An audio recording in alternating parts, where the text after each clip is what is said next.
నమస్తే అండి. ఈరోజు చెప్పబోయే కథ కుటుంబంలో మార్పు. వదిన ఆడపడుచులు తగువులు పడుతుంటే వారి తగువులను తీర్చలేక వారిని సముదాయించలేక శాంతమ్మ గారు చాలా బాధపడతారు. ఇక ఈ సమస్యల పరిష్కారానికి తన చెల్లెలి శాంతమ్మను మురళిని పిలిపించి ఆమె ఎలా పరిష్కరిస్తారనేది కథ సారాంశం. కథ చాలా బాగుందండి. మీరు కనుక మా ఛానల్ను మొదటిసారిగా చూస్తున్న వారైతే సబ్స్క్రైబ్ చేసుకోండి. కథ నచ్చితే లైక్ చేసి బెల్ ఐకాన్ ప్రెస్ చేయండి. నోటిఫికేషన్స్ అన్నీ మీకు అందుతుండడం వలన ఏ వీడియోను మిస్ కాకుండా వినవచ్చు. ఇక కథలోకి వెళ్దామా. శాంతమ్మ గారు ఆ కుటుంబానికి పెద్ద. ఆమె కుమారుడు రవి, పెద్ద కొడలు వసంత, ఆడపడుచులు దివ్య, సౌమ్యతో కలిసి ఉండేది. వసంత తన ఆడపడుచులతో తరచూ చిన్న చిన్న తగవులు పడేది. శాంతమ్మ దానిని చూసి బాధపడేది. ఒకసారి వసంత ఆడపడుచులతో గొడవపడి, మీరు ఎప్పుడూ అత్తగారి వెంటే ఉంటారు, నన్ను అర్థం చేయరు అని చెప్తుంది. శాంతమ్మ సర్ది చెప్పినా వసంత అంగీకరించలేదు. దివ్య, సౌమ్య కూడా తమ కోపాన్ని వ్యక్తపరుస్తూ, వదినకేతు మీరెప్పుడు సమర్థిస్తారు అని అంటారు వారు. ఇలాంటి గందరగోళ పరిస్థితుల్లో శాంతమ్మ చెల్లి రాధ వారింటికి వస్తుంది. రాధ చిరునవ్వుతూ అందరినీ కుదుటపరిచే వ్యక్తి. రాధ శాంతమ్మకు, అక్క, నీ కుటుంబానికి ఒక సమయం రావాలి, అందరూ తమలోని భావాలను అర్థం చేసుకొని కలిసి ఉండాలి అని సూచిస్తుంది.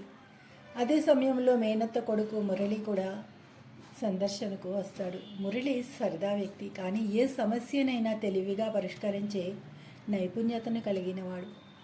రాధ మొదట వసంతతో మాట్లాడుతుంది. వసంతాన్ని మాటలు ఎంత కఠినంగా ఉంటే తీరా వాటికి ఫలితాలు కూడా అంత తక్కువగా ఉంటాయి.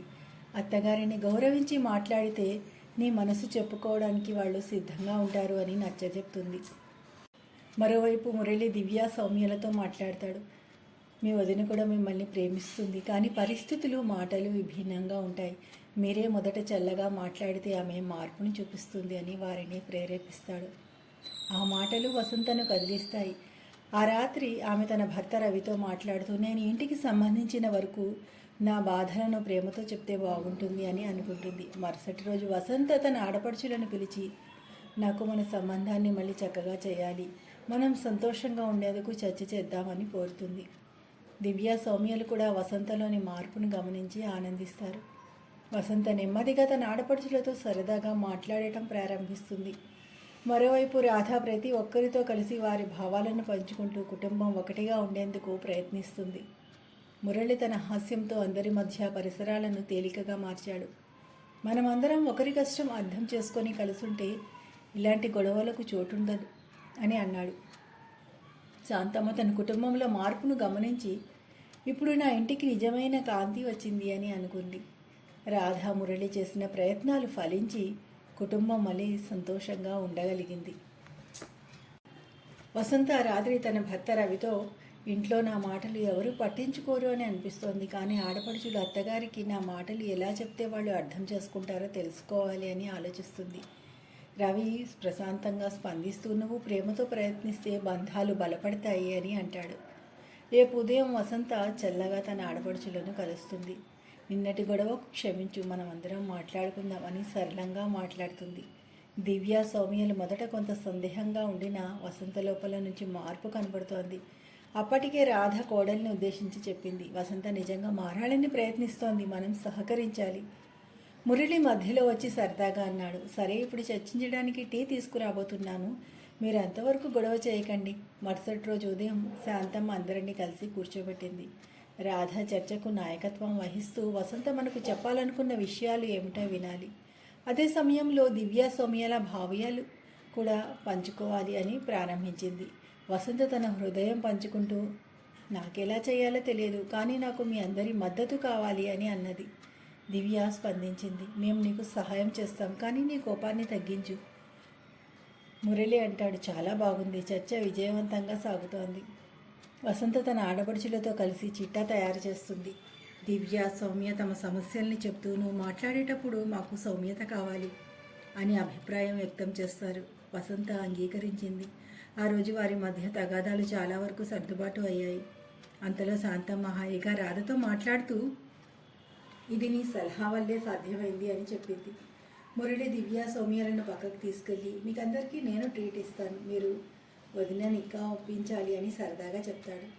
వసంత శాంతమ్మను దగ్గరికి వెళ్ళి, అత్తగారు నేను తప్పులు చేశానని అర్థమైంది, మీ ఆశీర్వాదం కావాలి అని నమ్రతతో చెప్పింది. శాంతం ఆనందంగా, నీకెప్పుడూ నా ఆశీర్వాదం ఉంది, ఇప్పుడు ఈ ఇంట్లో నిజమైన సంతోషం మొదలవుతుంది అని చెప్పింది. రాధ తిరిగి పూట గడవగానే కుటుంబ సభ్యులతో చివరి సమావేశం పెట్టింది. ఇప్పటి వరకు మనం గొడవలను తగ్గించాం, ఇక నుండి ప్రేమతో కుటుంబాన్ని కొనసాగిద్దామని రాధ ప్రేరేపించింది. మురళి చివరిగా అన్నాడు, ఇప్పుడు నా పని పూర్తయింది, మరింత హాస్యం కోసం ఎప్పుడైనా పిలవండి. రాధా మురళి వారి కుటుంబానికి చివరి మెట్లు చూపించడానికి అందరికీ చర్చ సాగించే స్థలం ఏర్పాటు చేస్తారు. రాధ, ఇప్పటి వరకు మనం చేసిన చర్చలు మంచి దిశలో ఉన్నాయి, కానీ మీరు అంతా నిజంగా మార్పు కోసం సిద్ధంగా ఉన్నారా? మురళి, చమత్కారంగా మీ అందరినీ ఆహ్వానిస్తున్నాను. ఈ గొడవల సమావేశానికి ముగింపు పండగ వేడుకగా మార్చేద్దాం. వసంత చిరునవ్వు పెట్టి, ఇకపైన మీ సూచనలతో నేను బాగుంటాను అని హామీ ఇచ్చింది. మరుసటి రోజు ఉదయం వసంత దివ్య సౌమ్యల మధ్య ప్రేమతో మాట్లాడుతుంది. వసంత, ఇంతవరకు నేను చేసిన తప్పుల వల్ల మీకు ఇబ్బంది కలిగింది, ఇక నుండి నీతిగా ఉండాలని ప్రయత్నిస్తాను. దివ్య స్పందిస్తుంది. ఇది మన సంబంధాలకు కొత్త ఆరంభం, మనమందరం కలిసి ముందుకెళ్ళాలి. మురళి తన సరదా మాటలతో వారిని నవ్విస్తాడు. సరే, నన్ను ఈ కుటుంబ సమావేశాల్లో ప్రధాన కార్యదర్శిగా నియమించండి. రాధ శాంతమ్మతో చర్చిస్తూ, ఇప్పటి పరిస్థితులు మంచి దిశలో ఉన్నాయి, కానీ ఇది నిలకడగా ఉండేందుకు మీ సమర్థత అవసరం అని సూచించింది. శాంతమ్మ అందరినీ పిలిచి, మనమందరం ఒకరికి ఒకరు బలం కావాలి, కుటుంబం అంటే కలిసి ఉండే శక్తి అని చెప్పింది. ఈ మాటలు వసంతను మరింత ఆలోచింపచేశాయి. అదే రోజు సాయంత్రం మురళి దివ్య సౌమ్యలను కలిసి బహుమతి ప్లాన్ చేస్తాడు. మురళి ఇద్దరికీ వసంతపై మీరు చూపిన ప్రేమకు గుర్తుగా ఇది అని 2 చిన్న వస్తువులను అందజేస్తాడు. వసంత చూసి ఆనందిస్తూ, ఇదే నిజమైన ప్రేమ, నా తగువులకు ముగింపు అంటూ ఈ బహుమతిని నేను అంగీకరిస్తున్నాను అని అంటుంది. మురళి, దివ్య సౌమ్యలు కలిసి వసంతకు ఒక గేమ్ ఆర్గనైజ్ చేస్తారు. మురళి, ఇది మన కలయికకు గుర్తు. వసంత, ఇప్పుడు నేను మీ అందరికీ ఎంతో దగ్గరయ్యాను అని వారిని దగ్గరికి తీసుకుంటుంది. రాధ, శాంతమ్మ ఈ దృశ్యాన్ని చూసి మురళిని ఎంతో ప్రశంసిస్తారు. శాంతమ్మ రాధతో మాట్లాడుతూ, ఈ కలయిక నా జీవితంలో గొప్ప శాంతిని తెచ్చింది అని అన్నది. రాధ ఆనందంతో ఇది ప్రతి కుటుంబానికి అవసరమని పేర్కొంది.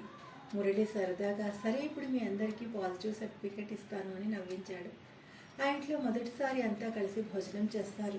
వసంత ఆడపడుచులతో కలిసి వంట చేస్తూ సరదాగా గడిపింది. మురళి, ఇప్పుడు నా పని పూర్తయింది, ఇకపై మీరు ఎప్పుడూ గొడవ పడకండి అని జోక్ వేస్తాడు.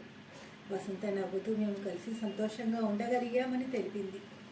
వసంత, దివ్య సౌమ్య కలిసి వారి గదిని అలంకరిస్తూ, ఇది మన కొత్త ఆరంభానికి గుర్తు అని చెప్తారు. శాంతమ్మ తన కుమార్తెలు కోడల్ని చూసి ఈ కుటుంబం ఇప్పుడు నిజమైన కుటుంబం అయింది అని భావిస్తుంది. మురళి, రాధ ఇంటి నుండి వెళ్తున్నప్పుడు అందరూ వారిని ఎమోషనల్గా వేడుకుంటారు. వసంత, మీరు లేకపోతే మాకు ఈ మార్పు సాధ్యపడదు, మీకు ఇది బోధించడమే నా బాధ్యత. మురళి సరదాగా అంటూ, మరలా సమస్యలు వస్తే మమ్మల్ని పిలవండి అని చెప్పి నవ్వుతూ వెళ్ళిపోతాడు. ఆ ఇంట్లో మరలా వాతావరణం సంతోషంగా మారింది. వసంత తన దినచర్యలో ఆడపడుచులను ఎక్కువగా కలుపుకుంటుంది. శాంతమ్మ అందరితో కలిసి పండుగలు జరుపుకుంటూ ఆనందిస్తుంది. రవి వసంతతో మాట్లాడుతూ, నీ తీరు మారడం నాకు గర్వంగా ఉంది అని చెప్పాడు. వసంత తన భర్తను చూసి ఆనందంగా, ఇది మీ మద్దతుతోనే సాధ్యమైంది అని చెప్పింది. ఆ ఇంట్లో అందరూ నవ్వులు పంచుకుంటూ సంతోషంగా ఉంటారు. అప్పటి నుంచి ఆ కుటుంబం ఏకతాటిపై కొనసాగింది. శాంతమ్మ తన ఇంటిని శాంతం చూసి, ఇది నా కలల కుటుంబం, రాధా మురళి లేని మా కుటుంబం ఇదివరకే ఇంత బలంగా ఉండేది కాదు అని అనుకుంది. ఈ కుటుంబంలో ప్రేమ, అన్యోన్యత ఎప్పటికీ నిలిచి ఉండేలా మారింది. ఇంతేనండి కథ. కథ నచ్చితే లైక్ చేసి సబ్స్క్రైబ్ చేసుకోండి. ఇటువంటి మరిన్ని మంచి మంచి కథలను వినండి.